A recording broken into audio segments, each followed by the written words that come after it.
It's not every day that you get a master artist to share a couple of things that completely changed her work forever. Meet Susan Harrison-Tustain. Susan is here with us from New Zealand. Susan, what are you going to teach us today? I'm really excited to teach you two methods, two techniques that really revolutionized my own painting, well, my paintings and my painting career. One's for oil and one's for all medium. So you're going to be in for quite a few surprises today. Oh, right. Excellent. Okay. Well, we're excited. Let's get this show rolling. It's Art School Live with Eric Rose.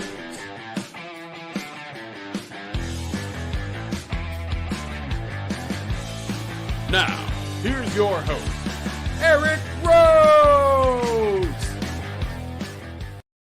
Well, we're excited to have Susan on from New Zealand, Susan Harrison-Tustain, and she's going to create what's called a painting map, and she's going to teach you this technique, which is going to revolutionize how you paint.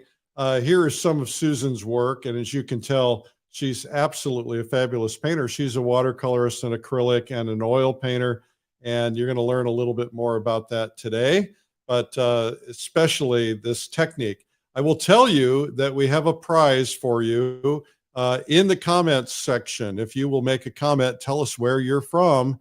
That'll be really helpful. And then we will pick from the comments. Today's prize is the easel brush clip from easelbrushclip.com. And it is a handy dandy tool. Everybody needs a few of them in their studio. I have one on each side of my easel, and then I have one that I carry in my plein air bag. And it keeps my brushes from dropping on the ground. Plus, it's the brushes that I use the most. Like some paintings, I pick 3 or 4 brushes that I use the most. I keep them right there. They're at eye level, and that's a pretty cool thing. Our winner from our last giveaway is Christine Springer of Georgetown, California. She won the Paint by Note pack, which is it's a big prize. It's worth a couple $100. It's got the value specs, my easiest way in the world to learn painting video, the practice pack, the brush clip, and a couple of our palettes. One's a grayscale palette, one's the color palette with the grayscale, and so very helpful. Anyway, congrats to Christine Springer. You can win today. We have for you a free gift. It's available to you, 101 watercolor painting tips, tricks, and techniques. And you can get it for free at watercolorlive.com/101tips. Watercolorlive.com/101tips. And I should also mention to you that we have a really terrific publication called American Watercolor. And I don't have a picture of it here, but I would love to show it to you because it's a twice weekly, I should say, publication that comes by email. It's free. Just go to americanwatercolor.net to sign up for that. Okay, now let's get right to our guest, Susan Harrison-Tustain. And Susan's it looks like she's working on a beautiful floral right now. Susan, take it away. Hi, everybody. Well, as I was saying, I'm really excited to share these methods and these techniques. One of them, as I was saying, is can be for any medium at all, and there's one specifically for watercolor. This one here is a watercolor, but I've got so many things to show you that lead into what I do, and giving you that little bit of background will make all the difference to understanding what I'm doing, how I'm doing it, and also why I do it. So let's look at some of my finished paintings to start with, because these will help you to see the effect of some of the methods that I'm using. Now, one of these methods is a yellow tonal value underwash, and it's like a tonal map, and you can see it here, how I've got different degrees of yellow, and that's also underneath my main study here. And what that does is it allows the shadows and the colors within the paintings to really glow. So this one here, and I might need to lift these up so you can see them a little bit maybe you closer. can hold it closer to the camera. That'd be great. Yeah. Great. Yeah, any direction, because I really want to make this the best that I can for the viewers. You're doing great. So here, you can see how this yellow really glows through. And yet there's also some little nuances of yellow over here. This is what this method can do for pale and also delicate nuances of colour. Now that one is a watercolor. This one here is also a watercolor. Now that's quite a surprise, isn't it? It is. With this, I've used yellow, a lot of yellow underneath, and you can see how those shadows really glow with luminosity. It also, you can see how it glows in the mid-tones and as well as in the light tones. So we get this beautiful transparency. And it's a wonderful thing, of course, about watercolor. You have these amazing transparent colors. Now, there's another one that I'd like to show you before we finish. And this one is an oil painting. Now, I'll show you the whole painting here. That's just an image of the painting. But I will actually show you a reproduction of the painting so you can see it more close up. So I hope you're able to see these beautiful depths of color in here, the richness within these areas. These are the areas where we use a lot of the yellow and the tonal values and this map that I'm talking about. And gradually, as the colors and the petals start to present themselves into the light, we use less and less yellow. So the main depth of yellow and the tonal value underwash is right in here. Okay, so I'll show you. And it's always yellow that you use, is that right? Yes, yeah, and I'll explain why shortly.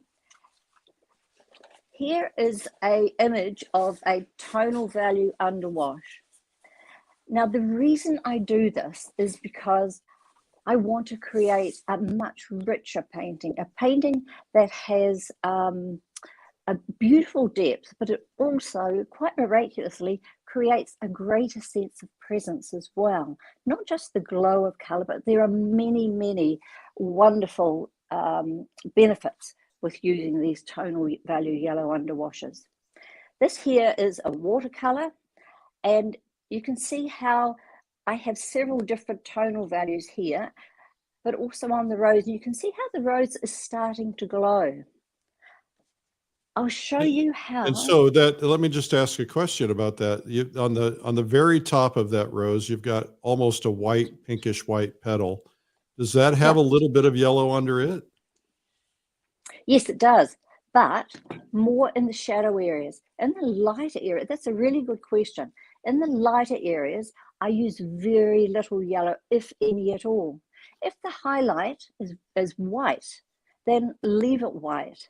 So the lighter the area is, the less yellow we use.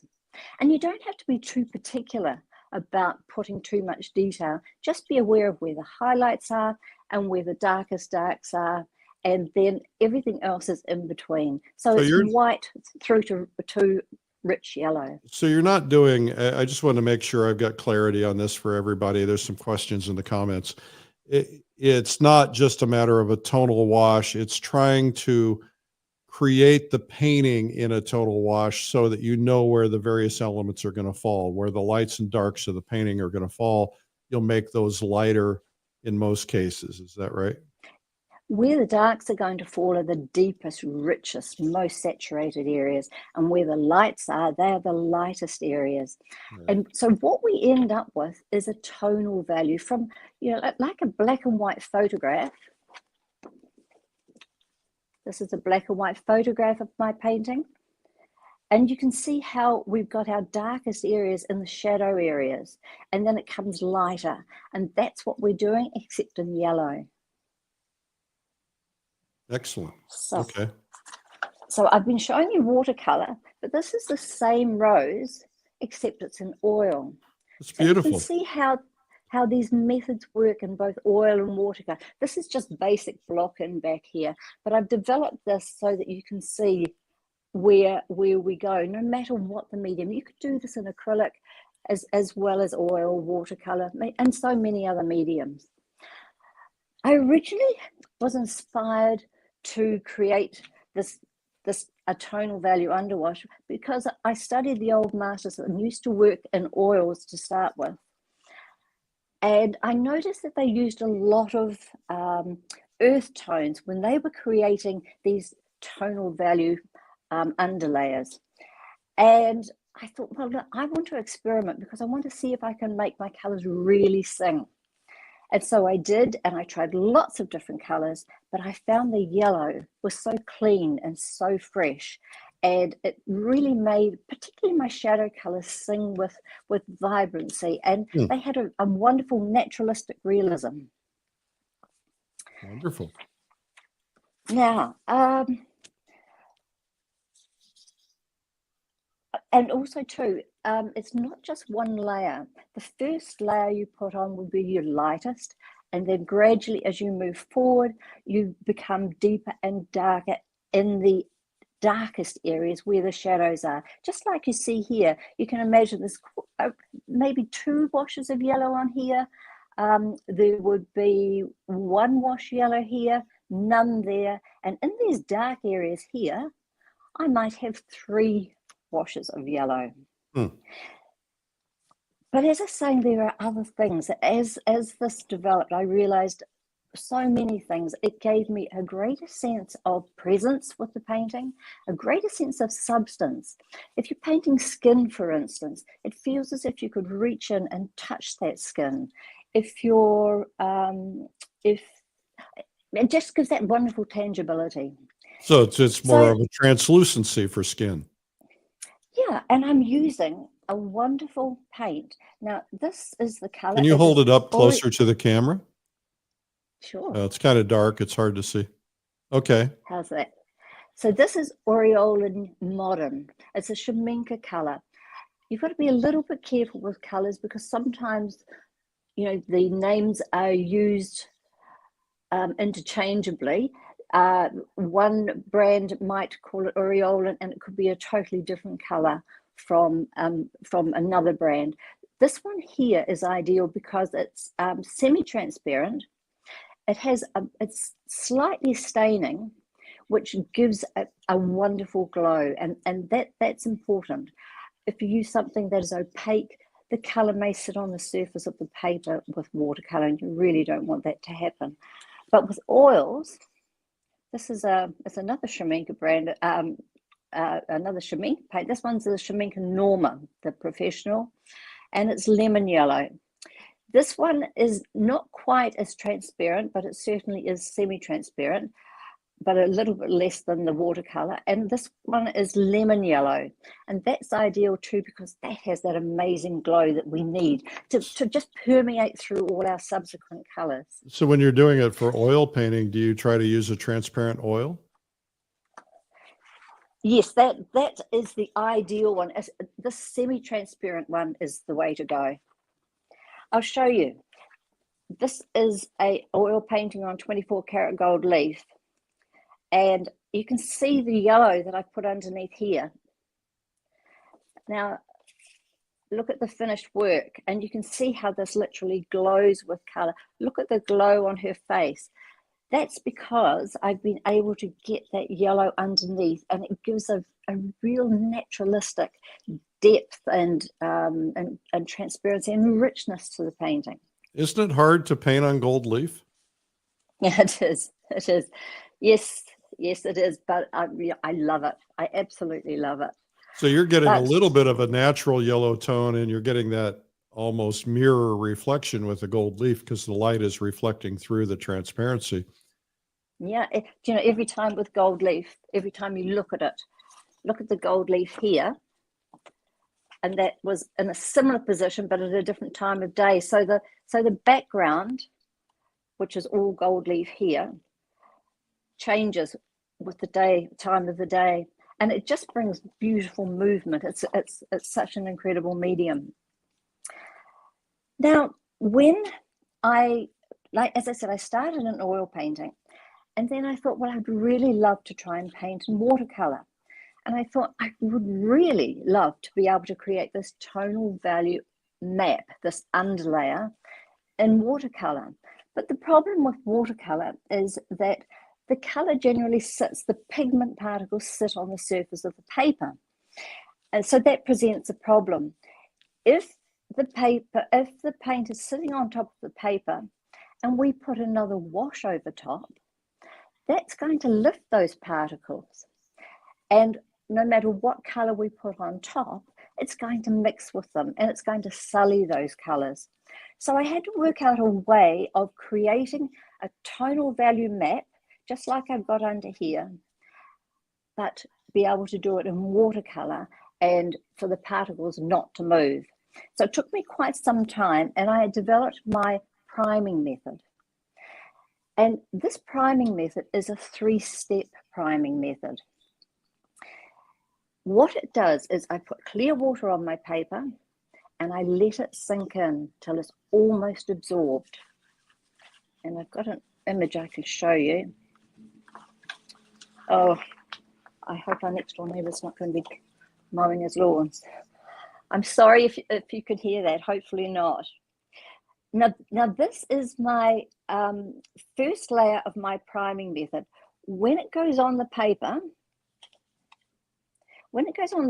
it's shiny, just clear water. You can see how shiny that is. And I leave it for a little while until the sheen has gone.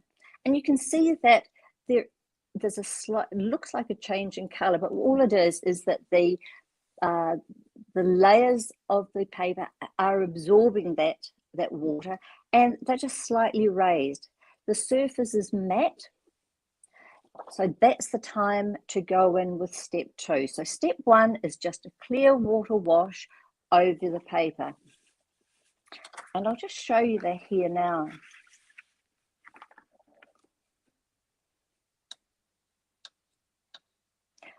I'll do it on here. I've got this one here just starting to sink in so that we can move on to this one here. You're a very good teacher. Oh, thank you. Do you know, I use logic because for me, if I can understand what I'm doing, how I'm doing it, but most of all, why I'm doing it and what happens, then I can retain it well. And I know that when we understand all those things, then we know that the people that with the artists that I'm teaching are going to understand it and retain it. Because, you know, if we understand what happens, we can also build on it. So you can see I've just put a clear water wash on that, and that's starting to sink in. This one here, so you wait, and wherever you are, whatever time of day, however humid it is where you are, that's going to dry and absorb at different times. Oh, from here, it looks yellow. It's not. It's just pure water. No, I did actually have a little bit of yellow underneath that. I should have explained that. Okay. For no other reason other than that's just to show you that first. Just so we can see layer. it. Yeah, because I've already put some water on here and it is already starting to sink in. So that's, remember, 3-step method. That's step 1. Step 2, we go in and imagine this has just been absorbed and the sheen has gone. And in this case, it hasn't actually quite gone, but imagine it has, and I'm just going to drop in some more clear water. And how much clear water you use depends on how much time you want to buy to give you time to get around the study. And what I mean by that is, if you imagine what's happening is our first layer of clear water has gone into the inner layers of the paper and is still being absorbed in this one here. Once that's absorbed, we've still got some moisture in those inner layers.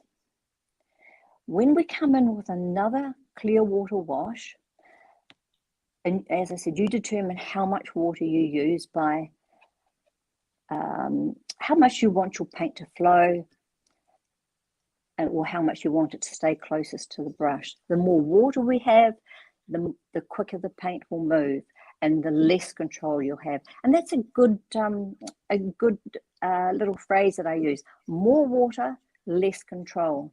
Less water, more control. So I'll just put this over here so you can see it. And I'm picking up some of that Shemenka Aureolin. They might call it Aureolin hue at the moment. And they often change that hue to maybe Aureolin modern, but I think it's hue at the moment. So can you see how much pigment I've got on there. Not a lot. I don't use a lot because our aim is to get those finely ground pigments into that inner layer. So the inner layer is damp. I've just put another layer on, and I'm just going to, I might pick up a little bit more pigment so you can see it better. Tell me if it's difficult to see, please. Oh, you can see it very well. Good. Now, that is going to be drawn into the inner layers of the paper. And because we've already created that path with the first clear water wash, this second layer has got enough moisture on it that it's going to aid in pulling that yellow down into that inner layer. Because what we're trying to do, just like with oil paint, we're trying to isolate this layer so that subsequent layers are not going to lift those particles. Another quick thing that I'll tell you here that while we're here, a great tip that I use all the time is when I'm dropping in paint, if I want to drop it in quite quickly and create the greatest depth, what I do is I dab. I don't stroke. So when I dab, we'll just do it on this one because it's relatively clear. When I stroke, we get a small amount, and then when you lift it off, that's when you get your largest concentration. Can you see that? I hope you can see it. Yes, we can. Yep. So therefore, I thought, right, rather than stroke and do that, I'm going to dab. And you see how I'm getting a much greater concentration, and I'm in much more control, and I can move much more quickly. Makes sense. Yeah, and that's part of the logic. So what I'm doing here is just moving my way around. So step one was clear water, let it sink in until that sheen, that matte looking sheen, the sheen is gone and we've got that matte surface. Step two, another clear water wash, and then immediately we come in with step three, which is the pigmented wash. You step back and you let it absorb. Now, what I want to show you, I've got a good example of what happens. You're very prepared. Yes, I am. Well, I know what makes sense, and if I've got everything visually to show you, then you'll see and you'll understand. Okay, so see here, what I've got is, and I've used this before in a demonstration, in a workshop, I have just put thick paint on top in a wet and wet, a wet on dry, or a dry brush would also give the same effects. That paint is sitting on the surface. When I do this, you see how putting in a subsequent wash is going to lift those particles. If I tried to lay another color on top of that, it lessens the glow, it sullies the paint, it mixes with the paint, and so the paint is not isolated, and it just dulls it right down. What we want is to create a beautiful glow, just like you saw in those original paintings that I showed you before. Now this one here, I have used my priming method, and you see how I've got the yellow underneath, and then I've put an orange wash over top and a little bit of red here. And you can see how I've got that beautiful blend. That's because my priming method allows us time. The first layer I put the yellow on, the next layer I put a little bit of orange on and a little bit of red, and you see how we've got these beautiful soft blends. And that's how my paintings are underneath my final layers. So I start with my priming method, and the second where I've come in and put in other color other than yellow, I've also used my priming method here. Then I go on to using the traditional wet and wet method, wet on dry, and then the dry brush for the final details, for the fine tuning. So wet on wet, then wet on dry, and then dry brush. Yeah, so priming method first, then wet on wet, wet on dry, and dry brush. And that, you see how you get See the wonderful glow that's in that apple. And I get that because I'm using that yellow underneath and it really allows it to glow. I'll just show you another example. You can see that apple there. Now that looks like an apple. Absolutely. But I didn't put much yellow. Oh, I don't think I put any yellow underneath, but I mixed some yellow in with the green, so that we have a little bit of yellow, so I can show you the difference between mixing and using my priming method and isolating that layer. Now compare this apple. Can you see how much more tangible it is? Can Absolutely. you see? Let's compare the two together. This looks raw. The white of the paper is showing through. When we allow the white of the paper to show through, it's much, much better if we use that for the coldest areas. Our coldest color on our palette is the white. And of course, as watercolorists, we don't use white. We use the white of the paper. So we allow our coolest colors to show through, and we want that. But if in the other areas, we lay in the yellow tonal value map and we vary it where we see we need more yellow or less yellow. And that way we create a wonderful roundness of form, a true feeling of substance, and also tangibility. With something like an apple study, you want your viewers to feel as if they could reach in and want to bite that apple, and they imagine how juicy it is. So, that's a good example where you see the two together. Mm-hmm. Makes a big difference. It certainly does. It certainly does. I recently Okay, so tried, someone told me a slightly different technique, but somebody told me to just do like an Indian yellow, kind of a light Indian yellow underpainting in oil, and then to dab, like in the sky, dab some blue of a similar value on top of it, but leave that oil showing through. And it created this wonderful vibration. Oh, yes, it would. Yeah, it absolutely would. And that's actually really good that you said that, Eric. While I think of it, when you're painting skies, be very, very careful how much, if you're going to put. So often the blues that we have on our palette are very blue, and they may need to be mixed slightly. Oh, and this method that I'm doing, you can do this for any color. And also mixes. You can mix your color and you can isolate them, just like we've been talking about. But when you're creating skies, sometimes we have to mix the blues slightly to make them look a little bit more natural. If you put yellow underneath, unless it's almost an imperceivable wash, it can turn it a little bit green. So you have more control if you mix your blues and then put them on your skies. I was just going to show you this. This is a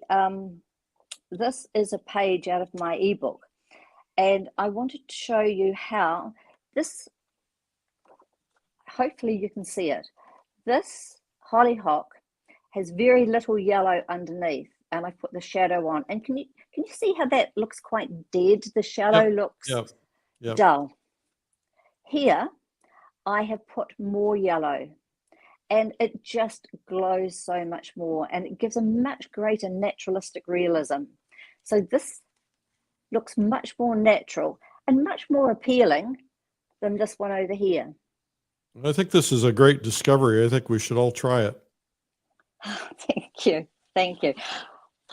So you can see how that works. But once again, you can use any color. You can use color mixes. But if we isolate that color in the inner layers of the paper, you cannot shift that color. It is there and it just glows through. So imagine if we had pieces of stained glass, several layers, and we had yellow underneath, and then we had maybe the equivalent, maybe alizarin crimson permanent, and maybe phthalo blue, and then maybe translucent orange. But that yellow is going to permeate through and create this amazing glow. If we just had the white of the paper, the final color we would end up with will be so much more raw than it would if we had the yellow underneath.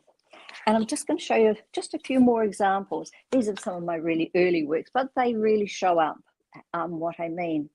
You see, this dress that she's wearing still reads cream, but can you see how in the inner layers here, in the folds, we've got this amazing glow? That's only possible because this was a watercolor.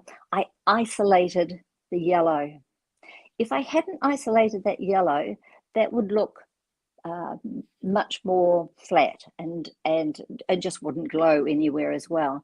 But I feel as if you could almost see the light, the late afternoon light, just filtering through her dress and catching her. You can almost see that that's possibly her little body there, and the light's just filtering through here.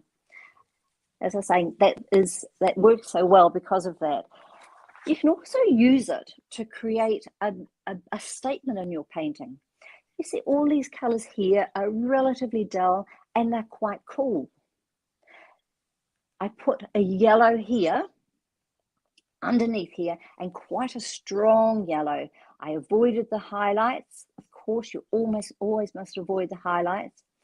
But you see how that apple really glows? Yeah. And it glows And then it even looks like you more. put it in where the sun is hitting in the back in the window a little bit too. Yeah, exactly. Good observation. So you can see I'm using contrast. I'm using warm colors against cool colors, but I'm also using intensity and glow against more dull areas. So, you know, there are lots of ways of using this. And this was the last one that I was going to show you. I've used a lot of yellow in the Venetian fountain, but I've also used a lot of yellow underneath his skin, but I avoided the highlights. And his skin is almost tangible. But another great lesson with this one is down here, I've used lots of yellow because I wanted the cobblestones. When cobblestones are wet, they have so many colors, and it's just fabulous to paint these in watercolor. So I wanted to describe that, to capture those wonderful colors of the wet cobbles. But the areas behind are not wet because, of course, the fountain here is wetting it and splashing the water out. So I used quite strong area of tonal value underwash here, yellow tonal value underwash. I avoided the reflections, and then gradually as I went further back, I used next to nothing, and then by the time I got back here, I probably didn't use any at all. I would have used some in the suggestion of houses, but it just goes to show how you're in control, and you can create something that gives us this great sense of presence and this incredible roundness of form. So the tonal value, the light to dark of the yellow, adds so much to our sense of reality and our three-dimensional form that we're trying to create. Fabulous. So I don't know how much time we've got left, but I was just going to show you some things here. Right. So what we've got here is we've got 3 different tones, as I was saying before, of the yellow underwash, and of course white. And so you can see here that I've got a lot more yellow under here than I have here. So you just control how much you would like. Actually, there's one other thing I'll show you. Okay. Everybody wants to know about painting leaves. So I've got this little demonstration here to show you. Now, if Richard can guide me to make sure that you can see what I want to show you. Over here, I have a lot of yellow underneath here. And you can see how that petal has a great sense of reality. And if I put a shadow on there, it would look as if it was just coming out of the paper. This one here may be in more light, and I haven't got as much yellow. So I've used, and quite often with leaves, on one side is more rich, and the other side there are more highlights. And this is what I'm establishing here. So highlights need more light, and the other side often needs a little bit more yellow. This one doesn't have as much yellow as this. But the other thing that I wanted to show you was that within the segments, and you can decide how much detail you go into, but in the segments, we have light and dark, light and dark, light and dark. So transpose that into our tonal yellow underwashes. We have highlights and we have a mid-tone yellow, and we've got rich, well, I say mid-tone, a little bit mid-tone, but also we talk about saturation, greater saturation here, mid-saturation here, and highlight there. And this is what helps us to create that wonderful roundness of form, and those almost like a puff on each of the segments. So you Those see are here. beautiful leaves. Thank you. And do you know, think about all the applications of this. Maybe we're creating a milk churn, a rounded milk churn, exactly the same. More yellow on the side that has the shadow, because we really want that yellow to glow through those shadow colors. So we use the most intense underneath shadows. So our greatest yellow here is in the shadowed areas, and then a little bit less in the mid-tone, and then we've got our highlights. Wonderful. And you can see a leaf here where I have more yellow on this side and less on that one, and I've allowed the highlights to show. So therefore, we've got a lot more yellow here because there are fewer highlights. But on this side, we don't want the yellow in the highlights, we want it over here. And that has helped me to be able to describe that form. Wonderful. So you had something else you were going to teach too, right? Yeah, so we talked about the yellow tonal wash, and we've talked about how with oil color, it's automatically isolated in the paper. With watercolor, I had to find a way of being able to isolate it. And I have, and that's my priming method. So with my priming method, all these colors are isolated. So that's the step 1 clear water wash, step 2 clear water wash, and then step 1, and then allow that clear water wash to be absorbed. Step 2 is another clear water wash once it had come to that matte surface. So step 2 is clear water, and then immediately come in with the yellow. And when that's dry, that is isolated within the layers, and that's where we can put on. I could throw this painting in a bath and none of that color would lift. Really? I could put 30, not that I would, I could put 30 clear washes on top of that, and I would still have those underneath colors permeating through and creating the beautiful glow. So that's the two things. It is the tonal yellow, what I'm talking about, underwash and oils, it's underglaze, but it's also a map. And I'll just quickly tell you, because I know we're running out of time, some of the benefits of this this map, this underlay that we're doing, is that when you have a painting and it's all white, or you know, a drawing, and we've got lots of pencil lines, it can become a maze, particularly when we're doing something like a multi-petaled rose, or something that's really busy, and it's very hard to determine where you are. You're thinking, gosh, no, which petal am I on, or which post was I working on? You know, it's hard to find, to determine what this underlay. I'll see if I can go back to that image, which I have over here somewhere. Doesn't have to be too detailed, but what this does, it allows us, in fact, I'll go to the earlier one, that one there. We think, okay, so we're going to be painting in here. Now, where, you know, we've got our subject to the side, and we know that we want to paint a particular petal, and you look here, and if it's just white paper or white canvas and a drawing, it's very hard to know where we're working.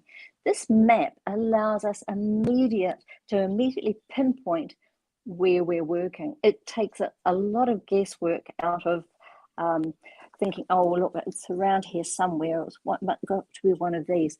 It just gives us those landmarks. Now, do you typically, once you've done that, do you typically put your darks in first, or what do you work on first? No, I go from light to dark. So if we look at this petal here, imagine we've completed the yellow layer, which would be white here. And I would have started at this side here. I would have had my priming wash over all the 3 steps of priming all over here, and I'd have dropped my yellow here. And I actually let the water do a lot of the painting for me. And it just allows that yellow to graduate out. The great thing about that priming method, it buys you lots of time. If you're painting wet on wet, you're going straight into dry paper underneath, and you only have a certain amount of time before you get to that no-go area. But with the priming method, you can do a relatively large sky and get across it quite quickly because you've bought that extra time because the inner layers of paper are wet. And that means it slows the absorption of your color layer. So you have a lot more time to manipulate, to add extra colors, to create lovely blends, to soften edges, to lift color, all those things. It really brings you a lot of control. Another thing that I find is the brushes make a huge difference. I was just about to ask you what kind of brushes you're using and what kind of paper. Yeah, well, I use Arch 300 GSM, or I think it's 140 pound GSM hot pressed. I find that gives me the beautiful surface that I want, and I'm so familiar with how it's got a lovely hard surface, which also slows down some of the absorption. And I love the surface. If you're doing any reproductions, that's great for that too. But I love the almost smooth look of it. But the brushes that I love are the Vinci brushes. Actually, it's good that you mentioned it because you really don't need many brushes. I use this for my skies. I use this for my large areas, and quite often areas like this because it's got such a beautiful point. This is a, what is that? That's a series 44. It's a Kolinsky sable, but you buy one of these and they're not inexpensive, but they last. I've had this for years, literally years, and I use it all the time. Another Kolinsky sable, beautiful points. And what's great about the brushes, I've tried loads of brushes, but these are superb. What they do, they've got a lovely flex. They always come back to the point. I quite often do this and ensure that it's the amount of point I want. Sometimes you don't want it too much, too pointed. But the barrel is wonderful because I can control how much water and how much paint I'm dropping into my painting. Nice. It just delivers it evenly, but by a little bit of pressure, putting the right amount. Yeah, exactly. It's all about pressure. If I press hard, I'll get more. If I just touch, you just get the tiniest amount. So these are my workhorses. These are the 122. You can see as I put something on top of here, I've got some yellow that has come over the edge. Once it's dry, bit of clear water, actually just before it dries, because once it's dry, it's hard to get off. Bit of clear water and just go around the edge. And I call these, Vinci probably won't be so pleased with this, but I call them my little scrubbies because I can lift paint out. I can clean anything up. It's amazing what I've managed to do with these. They don't last as many paintings because I'm really tough on them, but they're great. They've got the perfect amount of flex without damaging the surface of your paper. So really, a lot of people buy lots and lots of brushes, but that's all I ever use. Well, they can buy more if they want them. Well, Susan, this has been absolutely delightful. You are an incredible teacher and even more incredible artist. Seeing your work is just phenomenal. I should mention to people that we have some videos. They were made a long time ago, but they're still very valid. And we have them at streamlineartvideo.com or streamline.art. And so you can see some of these photos are a little bit old, but these are older workshops that you did on video, and they're still available. The leaf painting one, that's one I need to get right away. But fabulous, absolutely fabulous. And we'll have to figure out how to do some new ones. And so we'll have to talk about that. So the great thing, those videos have got some of these things that I've been talking about. So, Absolutely. you know, I would imagine they great do. place to go for them. Well, why don't you come back on camera so we can see your face for a second? I'll just, we'll just move the camera slightly so we can say goodbye. It sounds like you have a helper there. Yes, Richard will take it off the tripod and he'll probably hand hold it. All right. Well, Susan, this has been an absolute pleasure to have you. Thank you, Richard, for assisting. And here we go. We're moving it around. Looks like quite a studio you have there. And, yes, you can probably see all the mess. well, that's all right. We're all kind of messy. Well, we've lost you. I don't know where you are now, but anyway, we just trying to get it to the screen where we can turn it around the other way. Just turn it this way, darling. There we go. Nope. No. Oh, there. Okay. Well, there okay. we are. There we are. Terrific. Well, I can paint, but we're not technical.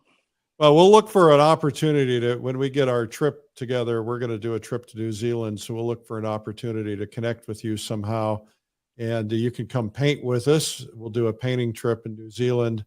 I'm not sure when. It was going to be February this 22, but it'll probably be February of 23.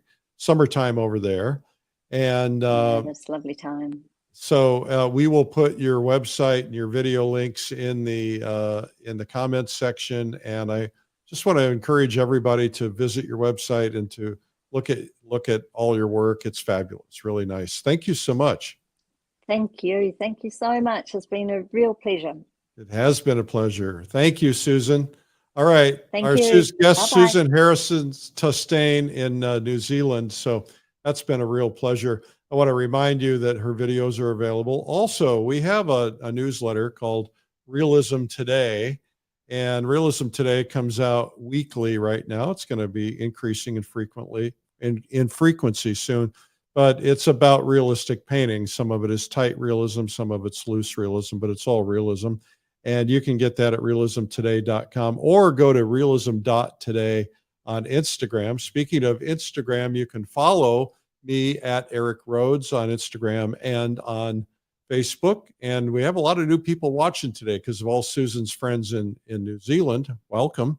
And we're here weekdays at 12 noon US, but we repeat these broadcasts so you can find them and watch them on your own time. Also, you can watch on YouTube all of our videos. We started with the pandemic, so we have well over a year, almost a year and several months of daily videos that we've done, and you can find them at YouTube just by going to Streamline Art, and that's where you'll find them. You can subscribe if you will. That would be really helpful. Thank you for tuning in today. I want to remind you that we have Watercolor Live coming up. Watercolor Live is an online virtual workshop. It is 3 days plus a fourth beginner's day, which actually happens before the event. And we have some of the world's top watercolor artists. Headlining is Alvaro Castanet, who's one of the great watercolorists of all time. And so he's going to be on with us. And we've got 30 plus instructors from around the world, and we'll have thousands of artists attending, and we give you a chance to interact and get to know each other in small groups. It's really a great opportunity. Anyway, thank you for watching today, and thank you again to Susan. We've really enjoyed this. She is a fabulous artist. I hope you'll follow me on Instagram at Eric Rhodes, and please return with us again next time on Art School Live. I'm Eric Rhodes, publisher of Fine Art Connoisseur and Plein Air magazine, and we will see you